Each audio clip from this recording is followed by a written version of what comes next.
ನಗರದ ಜಿಲ್ಲಾ ಪಂಚಾಯಿತಿಯಲ್ಲಿ ಜಿಲ್ಲಾ ಮಟ್ಟದ ಗ್ಯಾರಂಟಿ ಯೋಜನೆಗಳ ಅನುಷ್ಠಾನ ಪ್ರಾಧಿಕಾರದ ಅಧ್ಯಕ್ಷರ ಕಚೇರಿಯನ್ನು ಇಂದು ಜಿಲ್ಲಾ ಉಸ್ತುವಾರಿ ಸಚಿವರಾದ ಕೆಜೆ ಜಾರ್ಜ್, ಗ್ಯಾರಂಟಿ ಯೋಜನೆಗಳ ಅನುಷ್ಠಾನ ಪ್ರಾಧಿಕಾರದ ರಾಜ್ಯಾಧ್ಯಕ್ಷರಾದ ಎಚ್ಎಂ ರೇವಣ್ಣ, ಉಪಾಧ್ಯಕ್ಷರಾದ ಪುಷ್ಪ ಅಮರನಾಥ್ ಅವರು ಟೇಪ್ ಕತ್ತರಿಸುವುದರ ಮೂಲಕ ಉದ್ಘಾಟಿಸಿದರು.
ಈ ಸಂದರ್ಭದಲ್ಲಿ ಶಾಸಕ ಟಿಡಿ ರಾಜೇಗೌಡ, ಗ್ಯಾರಂಟಿ ಯೋಜನೆಗಳ ಅನುಷ್ಠಾನ ಪ್ರಾಧಿಕಾರದ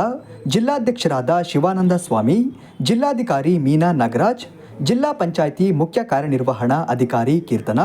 ಜಿಲ್ಲಾ ಪೊಲೀಸ್ ವರಿಷ್ಠಾಧಿಕಾರಿ ಡಾಕ್ಟರ್ ವಿಕ್ರಮ್ ಅಮಟೆ,